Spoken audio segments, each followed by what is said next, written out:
Chào mừng quý vị đã đến với chương trình Vợ chồng son. Thì bà con gái xinh thế, mày tán được thì gả cho mày. Đây là gặp anh lần đầu tiên á, thì em không có ấn tượng gì hết á. Tại vì mẫu người của em là phải cao to, đẹp trai. Chúng ta hãy cho những tràng pháo tay thật nóng, thật to để chào đón cặp vợ chồng đầu tiên.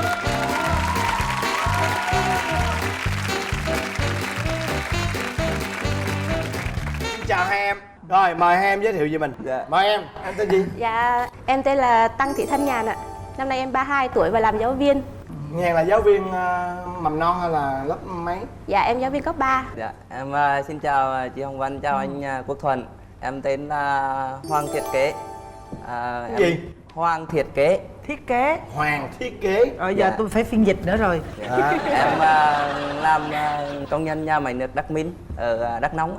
Tại sao em lại có cái tên là Hoàng Thiết Kế? Dạ, vì bố mẹ em muốn em sau này sẽ làm về lĩnh vực xây dựng, cho nên là đặt tên em như vậy để sau này có cái hướng nghề nghiệp như vậy. Hai em có con chưa? Dạ rồi Dạ ạ. rồi. Vậy em đã đặt tên con em là cái gì? Dạ, tên con em là Hoàng Tăng Thiết Giáp.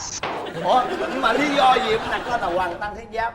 Cái tên này thì cũng là do chị bạn của vợ, lúc bọn em gửi thiệp mời đám cưới á, chị nhìn vào thiệp mời chị bảo là hai đứa này sau này mà có con đặt tên là Tăng Thiết Giáp thì hơi bị đẹp.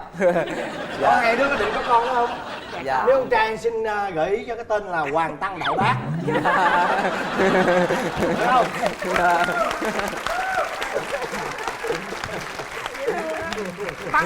Tăng thiết giáp. Dạ. Trời ơi, thấy Dạ. xe cộ không? Đó, Dạ. sau đó là Đại Bác nên cái là không có thằng nào dám đụng lên. Rồi, hai bạn lần đầu tiên là cơ duyên nào gặp nhau? Lần đầu tiên bọn em gặp nhau, lần đó là ông bố vợ lên đi đăng ký lắp nước máy ở trên chỗ nhà máy nước là cơ quan của em á. Em được phân công xuống đi khảo sát để lắp đặt nước máy với nhau. Thế là em vừa đo đến nhà tắm thì vừa thấy vừa thấy vợ em ấn tượng đầu tiên rất là thấy cái cặp giò nó trắng quá. Và cái con đùi đến đây. Dạ, và con đùi đến đây em thấy sao mà trắng thế. Rồi là choáng luôn hả? Dạ, sau em chồng của vợ mới bảo ôi thế bà con gái xinh thế, không biết đã có gia đình chứ bà thầy. Ông bảo là chưa có gia đình đâu. Em mới bảo thế thì chắc có lẽ cho con làm rể bác cái thôi. Em cứ chào mày, sau vợ bảo nếu mà mày tán được thì gả cho mày, và đây là mày có tán được hay không. Và lúc đó là em là bao nhiêu tuổi? Dạ, em 30 tuổi. Dạ. Rồi. Lúc đó thì em trải qua 2 mối tình rồi. Cũng định đi đến đám cưới luôn với 2 người đó. Dạ, rồi thời gian đó là em đang chia tay. Nên là gặp anh lần đầu tiên á, thì em không có ấn tượng gì hết á. Tại vì mẫu người của em là phải cao to, đẹp trai. Dạ. Anh này đẹp trai nè, chỉ có không cao to thôi. Dạ, em nhìn thấy và em đứng trên nhà bếp cao mà. Ở phía nhà tắm dưới nữa, anh lùng con khúc rồi. Dạ. Rồi sao mà có thể là sáp lại với nhau được? Thế Ý định đầu tiên là của ông ngoại ạ. Ông ngoại làm ba thì sao? Thì lần đầu tiên lên đăng ký nhà máy nước á, thì thấy anh đang bắt cơm. Thế là ông ngoại mới kêu là bố thấy nhìn thằng đó được á, thấy nó hiền, nó còn biết tự nấu ăn nữa. Xong rồi bố bảo là thấy cũng hiền lành chất phác thì con thử tìm hiểu xem sao. Dạ. Cùng hên là hôm đó lâu năm thi mới hòa em mới nấu ăn được bữa, mà sao hôm đó vừa bắt cơm là vừa thấy ông ngoại vào thì thấy là được cái điểm. Nhưng mà thực ra là lâu em mới làm được bữa vậy. Hơn nói chung là Thế là ông ngoại chấm được điểm đó. Xong hôm sau em mới xuống cái là xin số điện thoại, ông bảo thế mày gặp trực tiếp đó mày xin chứ sao xin qua bố này thì giờ con chưa quen thì bố phải tạo điều kiện cho con ý. Ỷ vậy là bao nhiêu lâu thì chính thức yêu nhau? Em nhớ là đâu gần có 1 tháng à. Hai đứa Thì yêu nhau bao chỉ lâu trong thì khoảng cưới? có 2 tuần là em hỏi rồi, thì vợ em mới bảo đây anh này hãy mới đi được có 2 tuần mà đã hỏi như vậy ai mà trả lời được. Rồi thì cho thêm tuần nữa suy nghĩ đấy. Thế là Dạ, sau 1 tuần suy nghĩ thì em đồng ý ạ. đồng ý anh. Dạ, tại vì lúc đó em nghĩ người thứ nhất thì em cũng dạm ngõ rồi. Người thứ hai thì cũng làm hồ sơ xong, nói chung gần xong rồi. Thì em nghĩ là quá tam ba bận 2 lần mất rồi, thế là lần này thì quyết định là hên xui đi. Dạ. Thế là em đồng ý luôn, em chấp nhận hết xui. Là đồng ý yêu và cưới luôn gì? Dạ đúng rồi. Rồi trong vòng 1 tháng gì thì tụi em đã hiểu về Coi như nhau. sau khi lấy nhau á. Sau rồi- khi lấy nhau coi tụi như em lấy hiểu nhau về nhau xong như thế nào? rồi bắt đầu là coi như vừa hôn nhân mà vừa tìm hiểu luôn, Dạ. đúng Dạ, không? đúng rồi ạ. Thì có vỡ mộng nhiều không? Dạ nhiều lắm. Chưa có cơ hội tìm hiểu mà. Tụi em lấy nhau Dạ. bao lâu rồi? Dạ bọn em lấy được 3 năm có lẽ rồi. Vì Năm năm đầu tiên là 2014. những tật xấu bắt đầu lo le. Dạ. Rồi là Về ngay đợt vô- đầu tiên là xấu nhất luôn. Gạch đầu thấy hàng luôn. là cái gì? Dạ gạch đầu hàng thứ nhất á, là về nhà là cái bệnh lười tắm. Trời ơi, làm nước mà sợ nước ông nội. Dạ. Hình như nó kỹ hay sao á. Rồi lười Thứ tắm hai à? là không phụ giúp vợ việc gì hết á. Về nhà là nằm coi tivi, đợi vợ nấu ăn xong dọn lên trên bàn xong rồi lúc đó rồi chịu ngồi xuống ăn xong lại tóc lên giường nằm tiếp. Vợ tự dọn. Em Tội lắm. lười tắm mà có khi nào mà em bực quá em phải lôi ổng vô em tắm vậy không? Dạ không thôi tắm nhưng mà em kêu là không tắm thì anh đi xuống dưới nền nằm đi, còn em ngủ lên giường. Trời, lười tắm hôi lắm à. Dạ có lúc em nhớ là hình như được gần 4 ngày luôn á, Trời ơi. kinh lắm luôn. Sao lại sợ nước vậy em? Dạ không phải là em sợ nước mà là do vừa tắm xong thì lại bắt đầu lại có việc, lại bắt đầu lại cứ làm tiếp vậy á. Thì nếu mà cứ tắm liên tục như vậy một ngày chắc phải tắm 3-4 lần thì mới đủ. Anh hỏi nè, ví dụ như công việc của anh á là anh phải hay đi chân đất này nọ đó. Dạ. Thì mỗi một lần mà leo lên giường như vậy á thì có rửa chân rồi rửa tay này nọ được không? Dạ có. Thế là anh ngủ vui lắm, cái giường là anh ngủ xong thả chân một phát là anh cho 2 chân ra ngoài. Bữa đó không rửa chân, rửa tay thôi. Dạ. Rửa tay thôi, tiết kiệm. Dạ không tiết có rửa kiệm á. chân. Thế là đi ngủ cái sao không bỏ chân lên, chân anh chưa rửa. Trời ơi. Nhưng mà bây giờ là đã cải thiện được chưa? Dạ cũng được 70% về việc đó Ôi rồi. thì tốt rồi. Dạ. Làm sao mà cải thiện được 100% kìa cái gì? Em phải cải thiện cái từ từ chứ làm liền một lúc thì khó. Ủa nhưng mà trước giờ hai vợ chồng có bao giờ cãi nhau dữ dội không? Có cãi Dạ nhau có nhiều một không? lần. Lúc đó là em mới cưới nhau thôi. Thì lúc đó em đi nhuộm tóc. Thì em nhuộm màu vàng. Thì mọi người nói là em hợp với màu tóc đó. Và em nhìn thấy cũng hợp tại vì em cũng hơi trắng một chút xíu. Dạ, ngày xưa thì đẹp lắm mà giờ đỡ nhiều rồi á. Dạ. Xong rồi em cắt về thì em cũng tự tin lắm. Thế là hôm đó chồng đi làm về buổi chiều tối rồi. Nhìn thấy em kêu em mới nhuộm tóc à? Nên là em kêu là dạ đúng rồi, em uốn với nhuộm. Thế là chồng em tự nhiên cau mặt lại, anh không thích tóc đó đâu. Em với kêu là em nhuộm tóc thì có sao đâu, đẹp là được rồi. Thế là chồng em bảo là nếu mà như thế thì sẽ làm thay đổi cái cách nhìn của bố anh á. Bố anh là người truyền thống, thích con gái Việt Nam phải là tóc dài, đen. Đó, thế là ông giận, nổi đùng đùng đùng lên. Giận Tại này làm em. cái gì? Dạ. Em chỉ nói thôi. Nói từ sáng tới chiều. Dạ không, em chỉ nói là lo đi nhuộm lại đi chứ để như vậy thì về trong nhà thì ông bà không ưng đâu. Em chỉ nói chừng đó thôi. Rồi vợ có đi Rồi nhuộm sao? không? Dạ em lúc đó tức lắm, tại vì màu tóc không có ảnh hưởng đến việc quy kết một tính cách của một con người á. Xong rồi lúc đầu thì em cũng không có định đi nhuộm. Thế là anh cứ nói quá lên, thế là em quyết định đi nhuộm lại, nhưng mà cũng tức lắm. Nhuộm mà trong lòng không phục đó đúng Dạ không? không. Về nhà buồn khóc quá chừng luôn. Dạ nhưng mà sáng nay lại đi nhuộm lại. Nhưng mà sau đợt đó thì vợ chồng không có cãi nhau đến Hết giờ. cãi nhau. Dạ. Vậy là bây giờ chồng còn tính xấu gì nữa không? Dạ còn Nghe chứ nhiều còn lắm. nhiều lắm đúng không? Dạ kệ mà gạch đầu dòng chứ không hết mấy cái. Mình kể những cái tập gì mà số đau số lớn đúng không? Dạ. Lười rồi, một quy chụp một chữ lười rồi. Không quan tâm đến vợ, rồi không giúp vợ việc nhà. Dạ. Là lười. Phải cái đó lười là mà, do lười, lười. Dạ. Rồi vậy là bao trọn gói Bao luôn trọn rồi. không chừng thôi, lười toàn diện luôn. Giờ cho chồng Cái chung này là gọi là Michael lười nè đó. Đó, còn bây giờ nè, vợ em có thật xấu gì không? Thì vợ em thì có một cái tật xấu là vợ em tiêu hoang lắm. Mà mỗi lần vợ mà đi ra chợ mà mua đồ ăn thức uống về vợ mua một loạt rồi. Nhiều hôm em bảo ngoài chợ có con gì nữa không vợ? Ôm hết về đây rồi à. Rồi mua hoang phí đúng không? dạ hoang phí lắm, tiêu Còn hoang gì phí. nữa? Ví dụ đi chợ mà mua chuối là mua lần là 4-5 nải về là ủ mua một lần đến hao chín cả một loạt luôn là ăn không hết là nó 4-5 nãy ăn sao hết trời.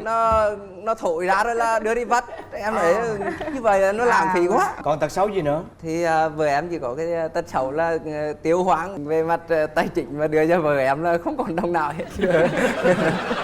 Rồi bảo thôi có gì chồng cô góp thì tự góp thế chứ của vợ là có những lương vợ lo chi tiêu của vợ chứ không có đâu nào. Mà đúng là từ ngày cưới giờ với tài khoản là hôm qua coi kiểm tra là còn 6.000 từ khi cưới giờ. Mà bây giờ kinh tế là ai nắm giữ? Dạ em. Mà hôm qua còn có 6.000 hả? Dạ. Dạ. Em cầm hết, nắm hết mà hôm qua Dạ. cuối cùng là 6.000. Trong tài khoản còn em rút ra thì cầm còn mấy triệu nữa. À Dạ. vậy hả? À vậy là đủ tiền xe lên đây. Dạ. Đủ tiền để đổ xăng đi lên chương trình chứ. Dạ. Quên Em 6.000 sẽ đâu đò. có đủ hay. Xăng giờ mày mấy. Của em là ở đâu lên vậy? Dạ em ở Đắk Minh, Đắk Nông. Vậy Vùng hả? xa. Dạ. Dạ. Rồi bây giờ em mong muốn bản thiết kế này thay đổi điều gì? Em mong muốn hả? Nhiều lắm. Ví dụ về phải giúp vợ nè, nói chung là anh phải tự giác lên. Nói tóm Đó. lại là phải giúp đỡ vợ. Ừ, dạ. Rồi cái gì nữa? Rồi biết quan tâm vợ. Rồi cái gì thiết kế? Em muốn vợ mình thay đổi điều gì? Em thì muốn vợ em là giờ ăn chừng nào thì mua chừng đó thôi, chứ Đừng có mua hoang phí. về hoang phí quá để nhiều lúc mua sữa về con nó vắt xuống nhà rồi dầm nó phọt khắp được khắp nhà nữa. Em bảo có gì mua về cứ để trên cao chứ để vắt khắp với con lôi ra khắp vậy. Đó, nói chung là nói mới góp ý vợ mà dèm á cũng sợ sợ á. Dạ. Sợ tí nữa về đó. bị nạt sao. Hiểu rồi. Rất là nhẹ nhàng. Có nghĩa là chồng muốn thông qua chương trình này á để nói khéo với vợ là vợ bớt hoang phí lại. Thực ra cái điều đó là quá đúng rồi, đúng không? Dạ. Ăn uống thì không ai tiếc, nhưng mà điều vấn đề ăn là phải mua làm sao cho nó đủ, đừng có để bị vứt đi phí. Bao nhiêu người không có cái để ăn nữa, mình Dạ. có mà mình lại vứt đi thì không nên. Đó Dạ. thì cái điều ước mơ của chồng là đúng. Mà ngược lại á, vợ cũng mong muốn chồng thôi quan tâm đi. Hả, thấy mua nhiều á cắt lại. Hoặc nếu mà ăn cảm thấy không hết thì biếu hàng xóm láng giềng ví dụ vậy. Chứ để mất đi phí quá. Đúng không? Dạ. Thì Dạ. với điều kiện phải quan tâm nhiều thì mới biết được là như thế nào đúng không? Dạ. Em. Dạ. Ôi cặp này Rồi. vui quá, đâu có gì Quá góp dễ ý thương. đâu ha. Bây giờ Cứ như chúc vậy cho mà tiến công tới việc- thôi. Công việc của hai vợ chồng sẽ ngày càng phát triển và thăng tiến hơn nữa. Dạ. Và mau chóng có một đứa đại bác ra cho đỡ vui vẻ vui vẻ. Nha. Rồi, em cảm ơn cảm ơn hai bạn. Cảm ơn Em. chị. Dạ. Ấn tượng đầu tiên về chồng của em á, anh rất là già, đặc biệt là anh có cái nốt ruồi ở đây nè, nhìn gian á, khi anh quay lại cái nhìn cái mình muốn xỉu luôn vậy đó. Và tiếp sau đây chúng ta hãy dành một tràng pháo tay thật to thật kêu để chào đón cặp vợ chồng thứ hai.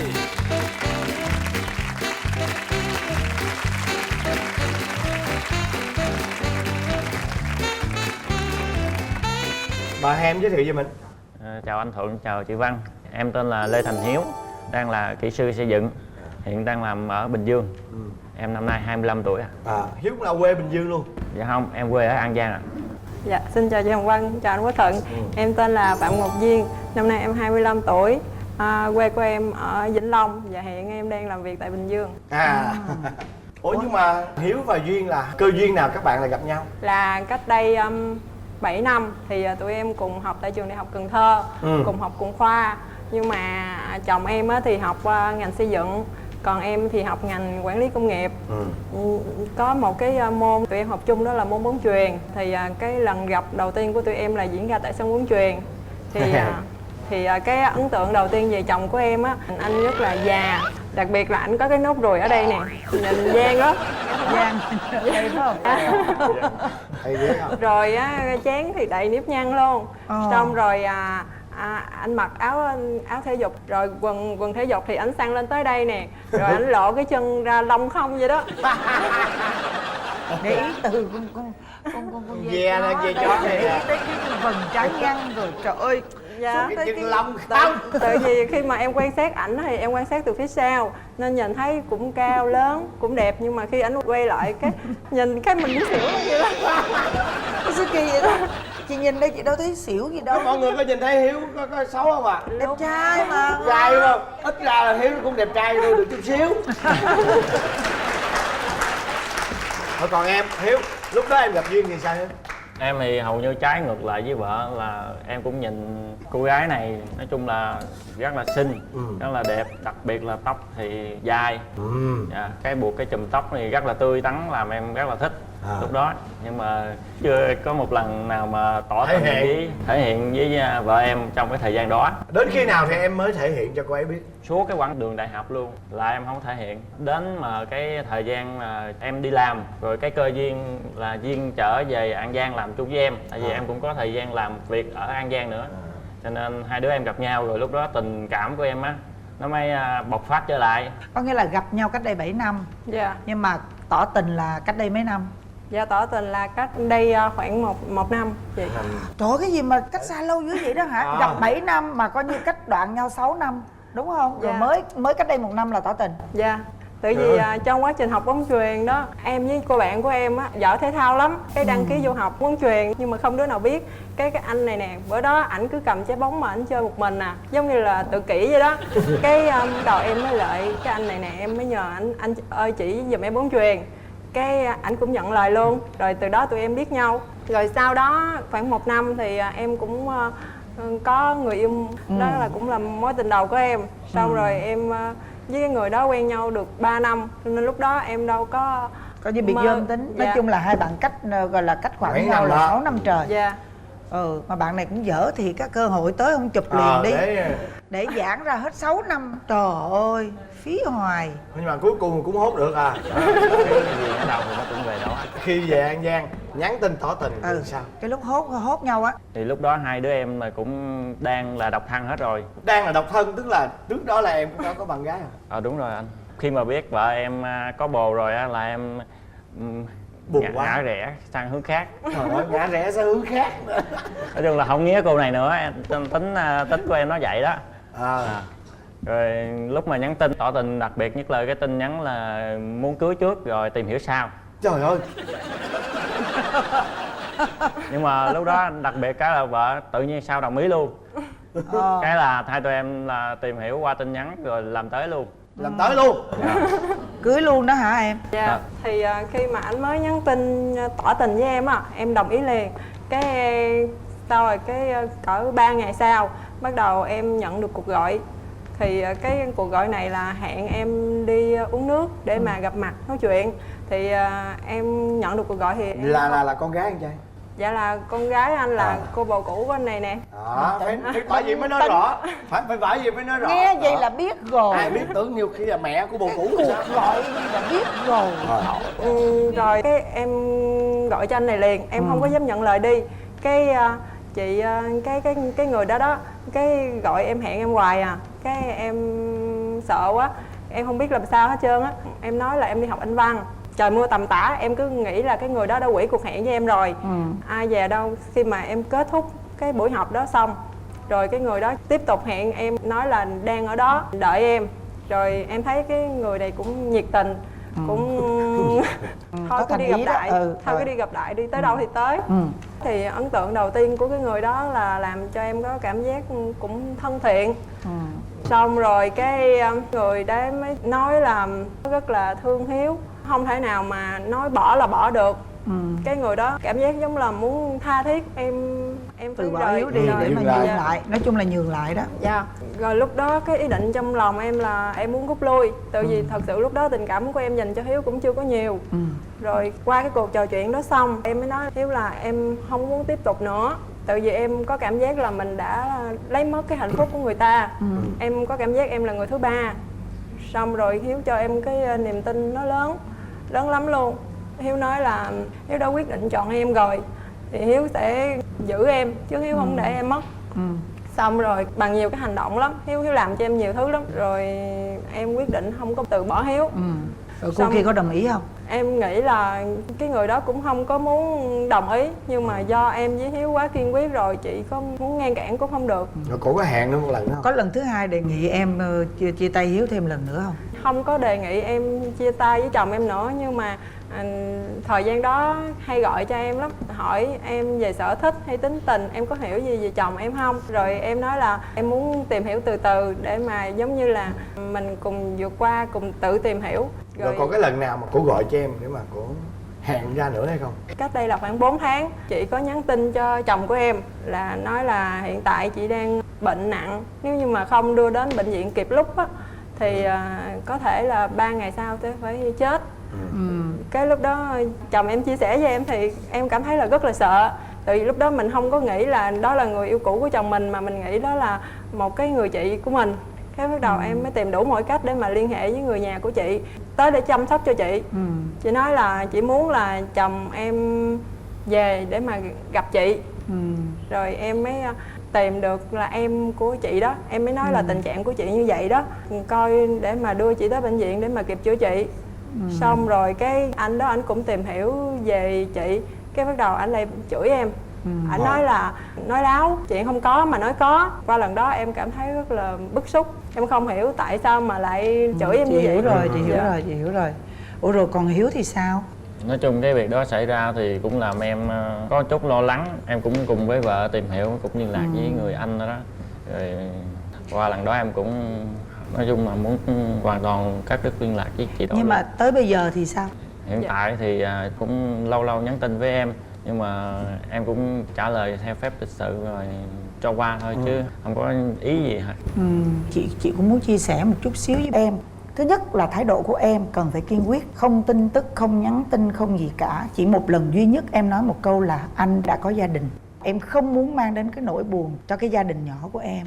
Và cái người kia nên dứt khoát tư tưởng vào có cuộc sống riêng. Em hiểu ý chị không? Để cái hình ảnh của em nó xa dần trong cái đầu óc, trong ký ức của cái người con gái kia. Đúng không nào? Đó, còn về phía em cũng vậy. Em đối với người ta như thế là đủ rồi. Có nghĩa là cái sự cảm thông của em như thế là đủ rồi. Bởi vì cái người đàn ông họ có quyền chọn lựa trong cái quá trình yêu đương. Họ được quyền chọn người này và chọn người kia. Nếu như người nào thấy phù hợp với người ta thì người ta được quyền chọn. Thì chồng em đã chọn em, và em đã có một cư xử rất là đẹp đối với cái người con gái kia rồi, thì em cũng chấm dứt luôn. Em cũng không cần thiết phải lăng nhăng nữa. Đúng không? Đó là về phía tụi em. Còn về phía bạn gái cũ của em á, ví dụ như bạn có theo dõi chương trình này thì với là một người mà đã trải qua nhiều những cái kinh nghiệm và cũng lớn tuổi rồi, có thể là những bậc đi trước bạn, thì tôi cũng có một cái chia sẻ với bạn như thế này. Bây giờ bạn nhìn cái thực tế là họ đã làm một cái gia đình rồi, họ đã làm đám cưới danh chính ngôn thuận rồi, và bản thân họ rất là yêu nhau. Có nghĩa trái tim của cái người đàn ông mà bạn từng nắm giữ, họ đã dành cho người khác rồi. Thì tôi nghĩ rằng bạn không việc gì mà bạn phải tự làm khổ mình như vậy. Bởi vì cha mẹ sinh ra mình, cha mẹ chỉ mong muốn mình được có một cuộc sống hạnh phúc, mình được hưởng cái điều đó. Tại sao bây giờ bạn tự làm khổ mình như vậy? Rồi cái làm khổ mình nó chuyển qua làm khổ tới cha mẹ mình. Tự nhiên vô lý quá, đúng không? Bạn hy sinh như vậy có đáng không? Không hề đáng một chút xíu nào hết. Nên tôi khuyên bạn phải có một cuộc sống hạnh phúc, một mối tình hạnh phúc, chứ bạn không nên đau khổ như bây giờ. Đó là cái lời khuyên từ đáy lòng của tôi dành cho bạn. Bạn quên cái gia đình này đi, bạn quên hẳn họ đi, đừng có để tâm tới nữa nha. Đúng không? Thì tôi thấy là như vậy. Nên bây giờ nói chung là bây giờ quan trọng là Hiếu phải dừng lại hết. Thì đó, thôi coi như bây giờ hiểu rồi, thôi mình chuyển qua cái cặp này đi. Mình chuyển qua cặp này đi. Bây giờ sẽ không hỏi những cái tật xấu của nhau nữa, tại vì các bạn còn quá mới, đúng không? Thôi bây giờ anh muốn hỏi là em mong muốn bạn Duyên này sẽ thay đổi những cái gì để phù hợp với lại cái cuộc sống gia đình mình bây giờ? Muốn vợ em thay đổi lớn nhất là cái cảm xúc của vợ em là lạc quan, tươi tắn hơn một tí nữa. Chứ hiện tại là có nhiều cái vấn đề đến với Duyên là cô ấy hay lo lắng, hay băn khoăn nhiều chuyện lắm, rồi dẫn đến cảm xúc nó không tốt, rồi nó buồn, làm cho cuộc em sống có khi nào em nói rằng là Duyên đừng lo sợ gì cả, tất cả mọi thứ hãy để anh lo, có vậy đó. Có vậy em nói điều đó với Duyên? Cả hai em cũng từng nói với nhau như vậy. Nói chung là hai em cũng giống như là điểm tựa của nhau. Ồ, quá tốt. Thế còn Duyên, em mong muốn Hiếu thay đổi điều gì? Đối với em thì tới thời điểm hiện tại thì em cảm thấy cái quyết định bồng bột nhất thời của em là một quyết định hoàn toàn chính xác. Thì em cảm ơn cha mẹ, chồng của em đã sinh ra chồng của em. Em cảm thấy rất là hạnh phúc với cuộc sống hiện tại. Tuy nhiên thì do cái vấn đề công việc của chồng của em là một kỹ sư, nên không có thể mà tránh khỏi những cái tiệc tùng nhậu nhẹt đâu đó chị. Nên em nhiều lúc cái vấn đề mà nhậu của chồng em làm em rất là buồn. Mỗi lần mà gọi điện mà nghe anh bảo là nhậu là em cảm thấy rất là lo. Tại vì chồng em là bác sĩ khuyến cáo là không có nên nhậu nhiều sẽ làm cho cái nồng độ gan nó cao, không có tốt cho sức khỏe. Men gan cao. Dạ, nên em muốn chồng em là giảm bớt cái việc nhậu đó đi để mà giữ gìn cái sức khỏe. Tự vì sắp tới tụi em cũng có kế hoạch là sanh em bé. Bớt nhậu được không? Dạ, sẵn đây em xin hứa với vợ, với hai anh chị và mọi người ở đây cũng như mọi người đã xem chương trình thì em sẽ hạn chế đến mức tối đa cái việc nhậu. Đúng rồi. Không việc rồi. Giờ xin chúc cho Duyên với Hiếu cuộc sống các em lúc nào cũng vui tươi hạnh phúc nha. Dạ. Và trong năm nay sẽ có tin vui. 1 hay 2? Hỏi một đứa trước đi. Thôi.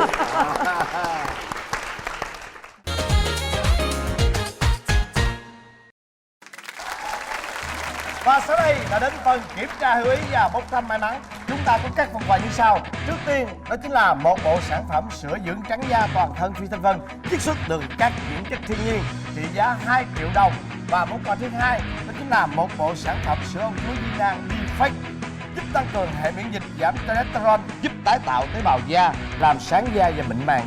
Và món quà thứ ba đó chính là một bộ viên giảm cân Super Spa của công ty Beauty Care USA trị giá 900.000 đồng một hộp với các thành phần từ thiên nhiên giúp thanh nhiệt, giải độc, thu gọn vòng eo, cảm nhận hiệu quả ngay trong tháng đầu tiên. Và món quà thứ tư đó chính là một miếng cước chùa nồi kèm theo một cặp vé xem kịch tại sân khấu Kiều Vân. Và bây giờ là phần kiểm tra hiểu ý. Mời các bạn đâu lưng lại, nghe kỹ câu hỏi nha. Chồng của bạn thích con vật nào nhất?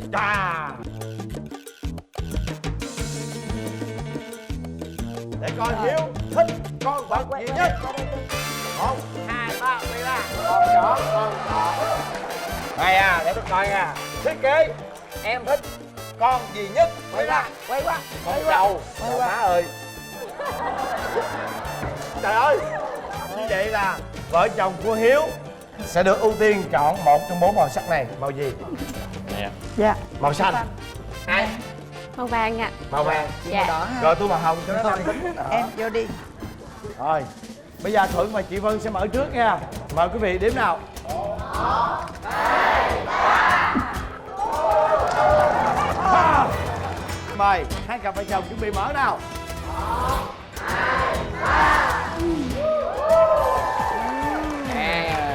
Như vậy là trong tuần này khán giả của chúng ta sẽ có một cơ hội nhận được một phần quà. Đó chính là một bộ viên giảm cân Superstar của công ty Beauty Care USA.